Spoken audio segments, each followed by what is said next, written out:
C'est un enfant du service public, père technicien des PTT, mère institutrice, un enfant de la Guiers aussi, le parc à l'ombre duquel il est né, voilà 48 ans. Fâché avec le système scolaire, c'est à l'école de la vie que Fred Soulier se construit. Courtier en assurance, commercial dans l'import-export, cet autodidacte est depuis 6 ans lobbyiste auprès des collectivités pour un groupe canadien d'ingénierie. 34 000 salariés, des missions à l'international dont il revient, dit-il, avec usage et raison. J'en retiens en tout cas de grandes leçons dans tous les domaines, sur la construction des villes, sur l'urbanisme, sur les grands projets qui font jour dans les principales capitales européennes. Des idées en fait sur des ambitions de ce que j'appellerais de réseau de villes. Et cela, le regard à l'extérieur et notamment sur les pays étrangers est intéressant.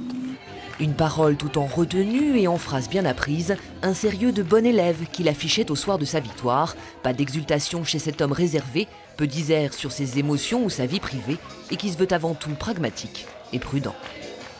J'ai parfaitement conscience qu'on fera des bêtises, mais l'important c'est de pouvoir les corriger vite et puis s'adapter. Je crois que la vie publique, l'action politique, c'est ça, c'est une adaptation en fait en permanence, voyez. Ses opposants saluent sa persévérance, Philippe Noche, sa résilience, entendez, sa faculté à encaisser les coups, crochet du gauche, mais aussi du droit. Son meilleur ennemi, Bernard Murat, l'homme par qui il entre en politique en 1995 et qui le fait tour à tour adjoint au sport, premier adjoint et député en 2002.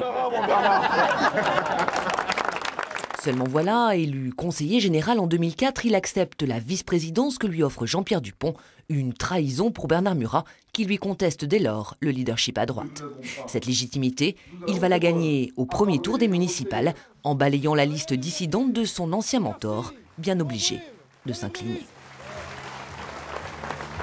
L'action politique, c'est une compétition aussi. C'est vrai que la légitimité, c'est pas quelque chose que vous achetez en tête de gondole dans une grande surface. Voilà. Donc ça se gagne.